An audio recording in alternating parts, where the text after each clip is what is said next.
There are probably people out there that love a game so much that they would never get bored playing it. And well, I get it. I mean, you might like how the game plays, or the story, or the music, or all of it combined. But I definitely gotta say, I don't personally see myself as one of those types of people. I can play one of my favorite games for many hours, but eventually I will wear on it. I will get maybe bored of it, and I will end up wanting to play something else. I guess it's because when I play a game, I play it to get my fill of it, then I don't really need extra from it.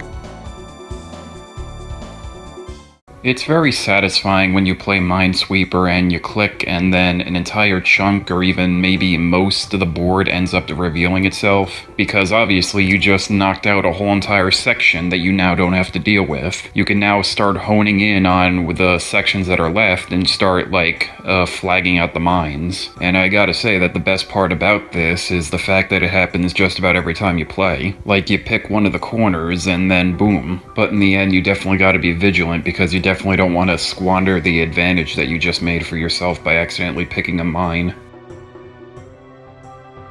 So in Spy Hunter, there are many obstacles on the road that you must avoid in order not to crash. And some of these obstacles are cars, obviously, some of which are actively trying to take you out, like the dark blue cars and the helicopter. And then there's the ones that aren't trying to actively take you out, which are just the normal citizens' cars, and I guess the bike as well. But amongst these obstacles, there's one that really just hinders you for a second, which is a water puddle that you could drive through. Then you get I think forced slightly to the left or the right. And as a kid, I did not realize that this was a water puddle. I instead thought they were bones, because when you drive through them, they have a sprite that looks like, well, obviously it's water splashing, but if you look at it, it kind of looks like a hand, like a bony hand. And well, even as a kid, I kind of questioned why the hell did this game have bones in it, because I guess I really couldn't think of anything else it could have been.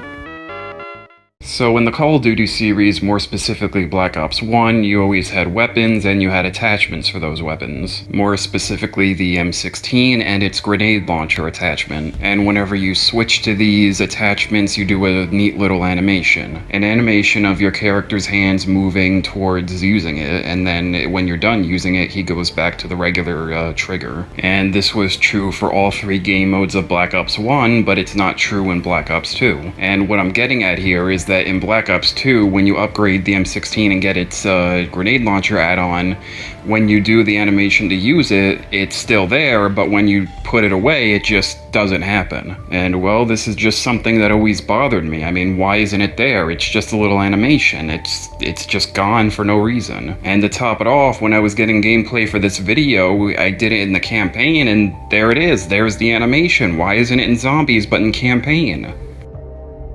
So Paper Mario is about Mario's epic quest in order to retrieve the 7 stolen star spirits, as they have been stolen by Bowser and have been entrapped within these weird card things. And after beating the boss of a chapter, you have the honor of walking up and picking it up to complete it and save them. Except there's kind of a bit of an oversight here, and this is because since you have complete control of Mario, you could just keep it sitting there and never pick it up. And it's really just a funny thought to me that you can make Mario basically say screw it, and basically have him say forget Peach, she can get herself out of this one for once, I'm going home.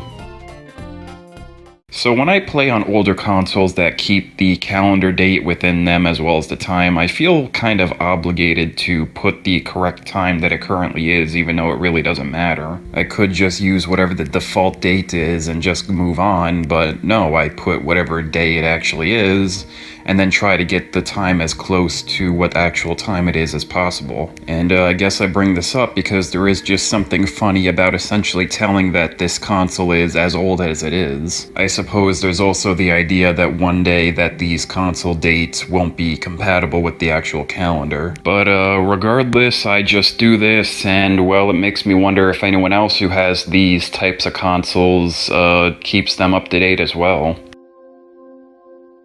So way back in the day, when I first heard about the Wii being able to play older Nintendo games via the Virtual Console, I was really happy. Because when I got the Wii, I was finally going to be able to play the older games that we didn't have the systems for, or the games that, well, you just don't come around very often, like Paper Mario. But regardless, since I was a kid, and since I didn't really have very much of a grasp of buying stuff off the internet, virtually or otherwise, I didn't really understand how you were going to be able to do this, how you were going to be able to play older games on a Wii. So my kid self tried to rationalize how this is, and came up with the idea that, you know, the top of the Wii, how you plug in the GameCube stuff in there, that you would go out and buy like a, something that you would plug into like all 4 controller slots, and then allow yourself to plug in like a Nintendo game, 64 game, or maybe an SNES game into it. So in Batman Arkham Knight, you're going up against the Riddler once again, with his collection of trophies yet again. But this time he's not alone, as when you go for sometimes the trophies and during the challenges to get a key for Catwoman,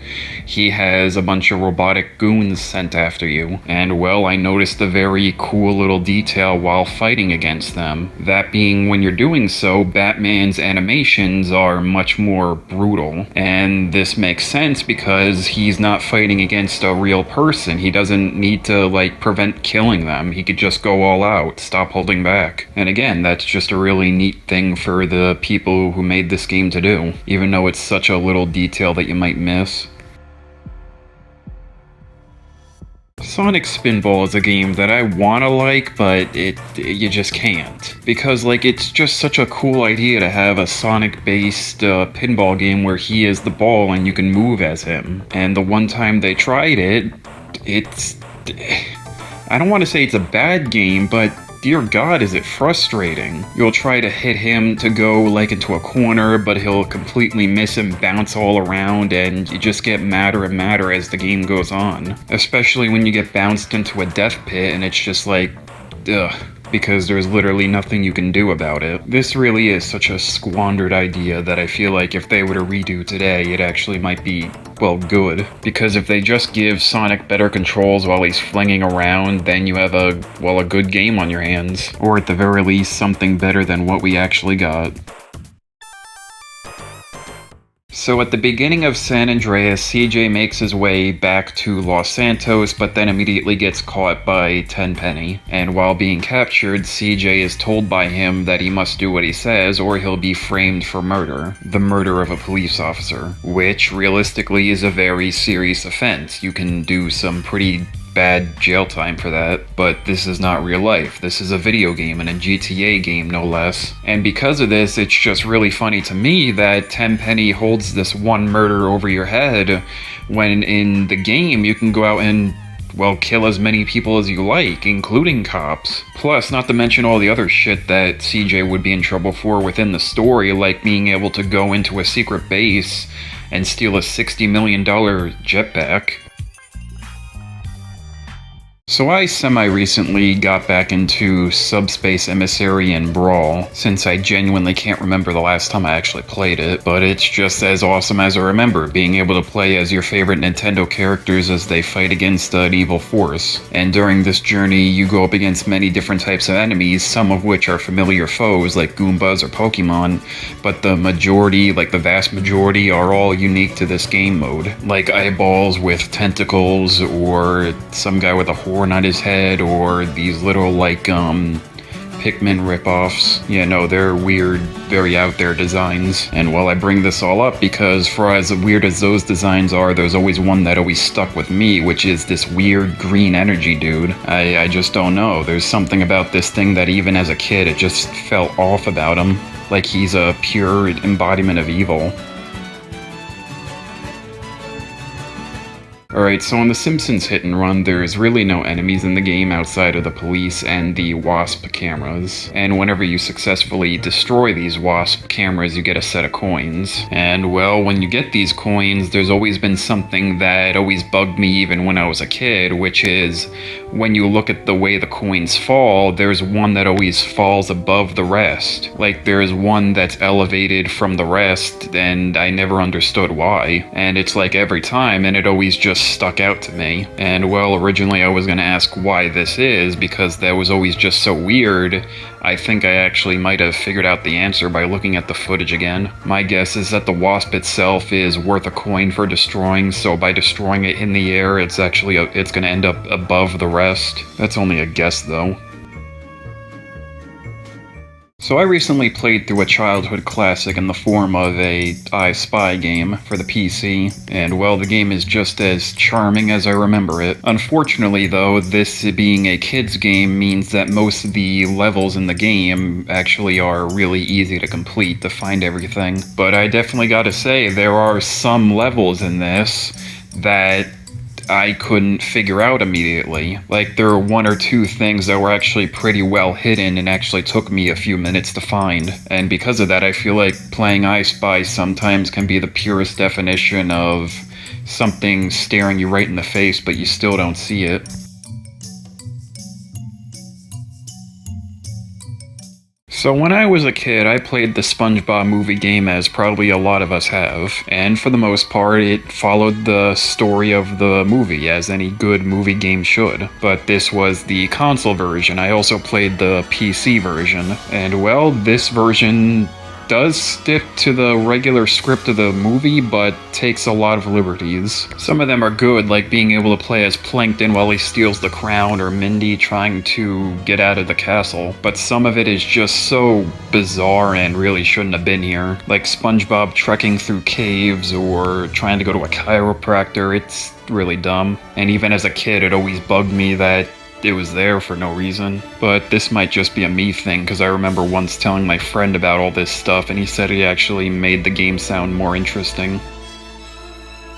So back when I played Assassin's Creed 4, I noticed something. That being, the loading screen music is, well, I don't know if eerie is the word I'd want to use, but that's what comes to mind. I don't know, there's just something weirdly off-kilter about it. Like, simultaneously there's something not right, but also like an air of peacefulness. Maybe as some sort of weird metaphor for you working for the bad guys, I don't know. But your character doesn't know that. But all theories aside, at the end of the day, this is just a weird, trippy piece of music. So when Black Ops 2 Zombies came out, it did so with a revamped original perk, that being Double Tap in what was deemed its 2.0 form, which went from simply shooting faster to now every time you shoot, you actually shoot 2 bullets instead of 1. And this was a definite upgrade. Your weapons were much stronger, as well as in a way you doubled your ammo. But well, I've always personally seen this as a bit too overpowered, since when I get that perk, I have like literally no reason to pack a bunch of my weapons, outside of running out of ammo. But even then, I could just buy wall ammo or just change it out, since they're still strong even like in the later rounds. And well, pack-a-punching early with the perk just feels like way too much overkill. Oh, and another piece of this being overpowered is the fact that since you're not using upgraded weapons and killing them immediately, you're getting a whole bunch of points. All those points that you could use at round 50 when you finally feel you need to pack-a-punch. So in Alien Hominid, there was always this little detail that I always loved to see. That being, during one of the spaceship levels, anytime that you are firing a gun, the alien itself is always smiling when you do so. And I like this detail because there's just something funny in the thought that this little alien dude is so psychotically bloodthirsty that the only way he could find happiness is by killing others, which is just the perfect character trait for an over-the-top game like this. So I've been recently playing a Sonic-like game called Freedom Planet, and I say it's Sonic-like because it's all about trying to go as fast as possible to beat the stages, and it borrows a whole bunch of other stuff from the Sonic series like elemental shields. But one thing that it doesn't is rings, instead using a normal health system where you have to actually go and pick up the pieces of health. And well, this makes the game much harder because they're not always available, especially during boss fights. And well, this health system made me realize how overpowered the ring system in Sonic games actually are. The fact that if you just have at least one ring, you have the equivalent of full health. And the fact that if you manage to hold on to it, you could just keep getting hit with no penalty, which is something I always known, but never actually took a step back to fully grasp how broken it is, with the games giving you a literal, theoretical, infinite amount of retries. Can you even properly criticize a game like Postal 2? Like, less than actually criticizing it, you can do that all you want, but more so in the creator's response. You know, the thing of this game having an I don't give a shit attitude. And the creators basically could be like, it's just Postal 2, it's just the way it is, deal with it. And you could point out a whole bunch of negative things about it, and I could imagine whoever had those criticisms being very mad that they basically just talked to a brick wall, and there being no point to continue talking to it. But then again, these are also reasons probably people admire this game and its creators, which I don't personally see myself a fan of, but I could definitely see both sides on this. Or I suppose that another reason people like this game is just because it's genuinely good. So I'm a game collector and I tend to play games on their original hardware, but unfortunately this kinda has its downsides. Due to me playing on such older hardware, that means that the games aren't gonna work always 100% of the time. And although this isn't the majority of the time, the few times that it does happen really suck. And it genuinely feels like I'm walking on a thin line, and I just don't know what to do in order to prevent it from freezing or corrupting. But hey, that's just the price I pay for authenticity. Well, that and the actual prices I have to pay for some of these games. Banjo-Kazooie Nuts and Bolts never had a chance, with it being the sequel to two legendarily great games. It would have had to have been near perfect as those two were in order to even be considered good, but instead what we got wasn't the best, but definitely under par, and well, because of that, this game got ripped to shreds. And plus, it didn't help that there was a change in the gameplay, as well as making fun of those who liked the originals, as well as this being a game under Rare during their Microsoft years, and this basically being the game that came out instead of Banjo 3. So yeah, this game was doomed from day one, possibly even before that.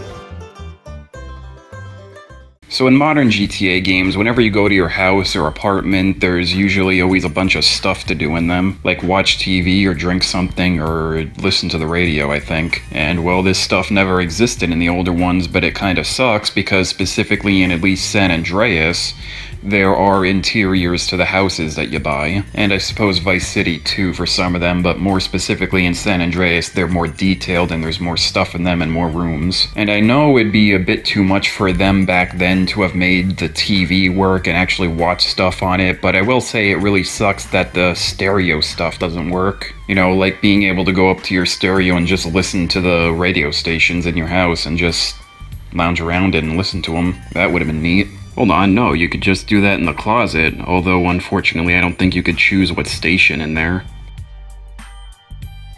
So when you play the Batman Arkham games, you have the ability to use detective mode, which allows you to see like clues and enemies and like vantage points. And well, it gets turned on and off and there's nothing really special here. But what I really do like is when you play as Catwoman, instead she has her thief mode, or thief vision I think it's actually called. And this is more or less the same thing except everything's in red, which is a nice contrast to Batman's blue. But one little detail about this that I really love is the fact that whenever you go actually into this vision, Catwoman's like goggles are actually put on, and I just think this is really neat, the fact those things aren't there just for show. She actually uses them.